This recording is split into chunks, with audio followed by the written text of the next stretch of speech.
Yes, when it comes to the school of the pragmatic school of thought, as far as counseling theories, um, what people think and what is the root of their emotional and behavioral life is what's focused in on. Consequently, a change in condition or relaxation of one's needs will inevitably cause a change in behaviors and emotions. So, dysfunction and maladjustments are primarily problems of faulty or irrational thoughts. So, in this pragmatic school of thought, the therapy is often focused on learning what people need and what and understand how their own thoughts and behaviors influence how successful they are in making these things happen, these changes happen. So, if you're a person in the pragmatic school of thought, if you're a helper, a therapist, or a counselor in the pragmatic school of thought, you often serve the role of a teacher. Okay, you helping clients learn how to help themselves. So first, let's look at the concept of cognitive behavior. One of the things is the affirmations, and I remember there was this Saturday Night Live skit. I can't remember the person's name, but they would look in the mirror and they would say something like, "I am good, I'm smart, and doggone it, people like me." Um, I'm not familiar with the person's name. I think his name was like Stuart Smiley or something like that, and he exemplified this cognitive approach. So what people think about themselves and the world around them directly causes how they feel and behave, right? So what are some of the goals in cognitive behavioral therapy? The ultimate goal of cognitive behavioral therapy is to teach the client to think about how they think so they can correct faulty reasoning. The greater goal is to assist the client to change systemic faulty thinking and become able to be their own therapist. Okay, so what I want to do is quickly kind of look at a session of cognitive behavioral therapy. Okay.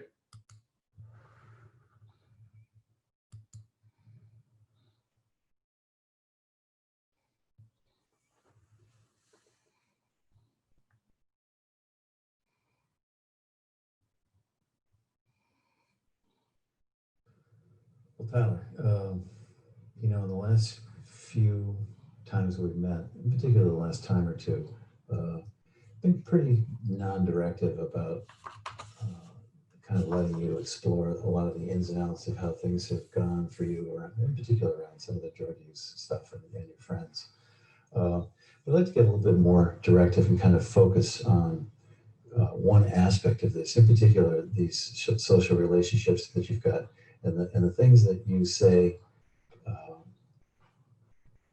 make it more difficult to stop using pot and other drugs.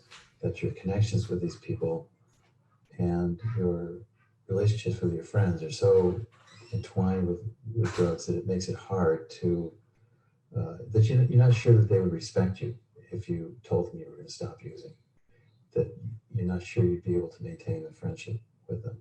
You did suggest you've got one friend, Justin, who might in fact be able to uh, be, you know, be able to understand about your artwork and your need to stop using as a way of becoming a really proficient artist. So what I'd like to do today is to begin to explore a little bit about how you might actually approach him around some of this. Um, to give you some tools, in other words, some like a little teaching or training thing. And in way of demonstrating that, I'd like to kind of start with doing something that is like between you and me. So it might seem a little unreal to you at first, anyway, but I'd ask you to come up with something that I've done in the last few weeks that have made you uncomfortable or really haven't worked for you, and to tell me about it. Just talk about what you've done that's kind of annoyed me. Yeah. That might not be too hard. I mean, other than the fact, prying into my life a bit, I'm gonna be honest, half the time we talk, sometimes I feel like you're kind of rehashing it back at me and just kind of continuing to make me talk, and then you just kind of sit there and pretend to be listening. Pretend to be listening. Because I mean, yeah, you respond to me, but I feel like you just kind of saying what I want to hear sometimes. So, okay, so you're not sure I'm being authentic sometimes. That would be a good way to say it. I'm just giving you the standard line that you think that I'm going to say something that you want to hear.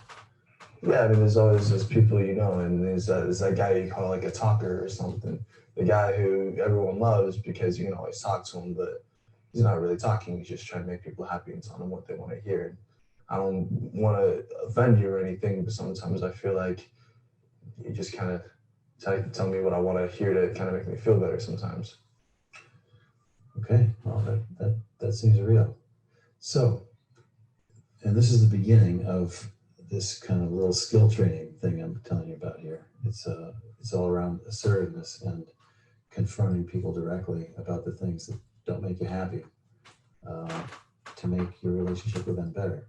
So, for example, let's start with, can you remember specifically something I said or a time that happened when you thought, oh, this guy's just flinging back an appropriate answer? Well, I mean, in one of our earlier sessions, there's a time where you kind of just let me kind of do all the talking. You weren't asking me anything. You kind of just kept me going. And I mean, it's not everyone has a problem with that, just talking. But for someone who's supposed to be listening to me and caring about what's going on in my life, you were just kind of keeping me rolling there. It felt like you weren't really saying anything. You were just putting in a little ad lib or something just to keep me moving, like just like a push down the road or something. I didn't really like that. Okay, so let's say 3 weeks ago, in the session we had 3 weeks ago. Something like that, yeah. Okay, so a specific time, I let you talk too long and didn't ask enough questions. Yeah. All right, so that's the what? That's the specific thing that happened that left you unhappy. Were there any feelings that you had around that? I guess I'd say it kind of felt insulting. Because with everything else, I mean, you've seemed like you've been paying attention and listening, and then having an instance like that where it just kind of seemed to wash over you, it kind of felt like an insult, as though I'm opening up to you, and you kind of just do that back in my face a little bit. Okay, so 3 weeks ago, you were talking for a long time. I didn't respond much, and I didn't ask any questions, and you felt kind of insulted. Yeah. And what would you have liked me to do instead? Discussed more with me on what I was saying, maybe commented more on the things that I was telling you, actually had a response. I mean, I was telling you something that was important to me. It'd been nice if you said something back that might have been more engaging, as though you actually thought about what I just told you. Okay, so to respond more, to be more actively involved in discussion with you about this important stuff that you were talking about. Yeah. That's what you're doing. Yeah. Okay, so 3 weeks ago, you talked a lot about some stuff that was really important to you. I didn't ask you any questions in response. You really felt insulted, and what you would have really liked and what you would like in the future is for me to be more actively involved in responding when you have important stuff to say. Yeah, it feel more like a conversation, I guess, at times. Okay, so can you actually say that stuff to me just like I did it? Say it exactly back the same way as you. Like as if you made an appointment with me to sit down and talk about this in a way that was because this was really important. So if I came here for that reason, for the problem we had. I'd say, look, David, here's the deal. I think I could do that, yeah. Okay. Yeah. David, 3 weeks ago, we had a conversation, and I was telling you something that was really dear to me. I felt that you weren't really responding and treating me as an adult, as a person, and asking me about what I was telling you. And in the future, I'd like it if you discuss that more with me, if you told me how you feel about the things I'm telling you sometimes, to make it seem as though you're actually listening to me, if that's okay. Is that better? That was dynamite. Yeah. That was great. Now, do it again. I mean, and I could just, and I would say, I think, honestly, if you were to have that conversation with me, that I would say, I am first off so impressed that you were able to do that with me, and then secondly, I'm so grateful that you let me know that. I mean, this is just, it's great, and I hope we can move forward. And I will really try to be more responsive and more engaged. Okay, now let's do it again. This time, I'm not going to be quite so responsive. So you're gonna do what you did before? No, go ahead, just roll it out again. Okay. David, 3 weeks ago, we were having a conversation and you didn't respond to me in a way I thought was appropriate. You didn't listen and discuss what I told you. And in the future, going on from here, I'd like it if you discuss with me the things I was telling you and had a conversation about it. That's baloney, man. I listened to you. Sounding like that. That was like a slap in the face to me. So how do you respond? No, man, that was rude. Okay, so what we're doing here is we're setting the stage for how you might do this with other people, you see? And so people are not always going to be grateful when you tell them things that they may not want to hear or that are hard to hear. Okay. So if on the one hand I say, great, I'm really appreciative that you told me that, that's great, well, fine, that's all hunky-dory and you move on. But sometimes people might say, oh, that's just your problem. And here's a suggestion. When you get hit with that, and let's do it again, you can just say, oh, well, maybe you think it's baloney, maybe you think it's not really important. However, what I'd really like for you is when I talk with you and have questions to be more fully engaged and respond to me. So it's like you can just keep coming back to the same thing, what you want. Okay. All right, let's do it again. David, 3 weeks ago, in one of our sessions, we were having a conversation. I felt like you weren't responding to me very well and weren't engaging me as one of your clients.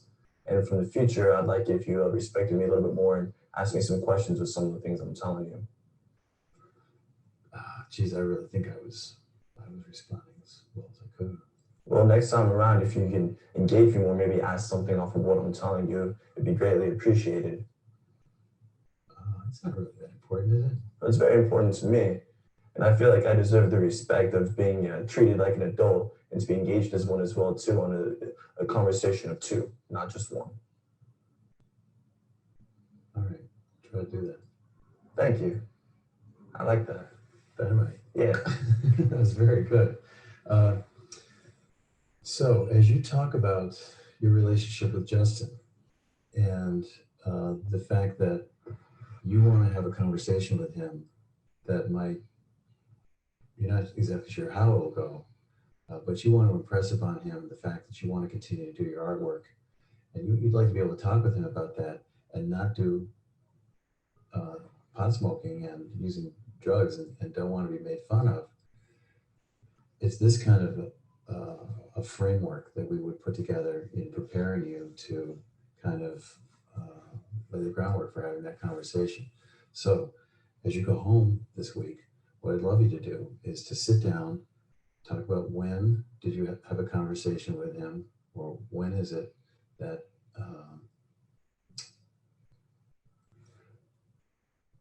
or think about the specific of what you would like him to do with you in terms of your relationship.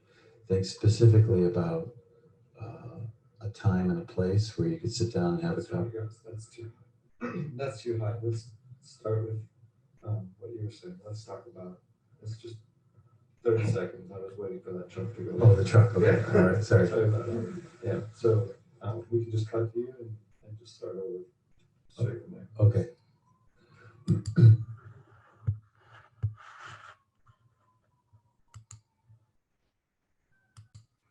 So now they were getting into the blooper reel, so I kind of stopped the recording. But what did you think about that? What did you think about the process, and what did you think about what was happening there? So them some important questions. So reflect on what you saw and kind of get back and kind of see what is it that you saw there. How do you think the process of constructing a person's thought process and behavior really worked in that session.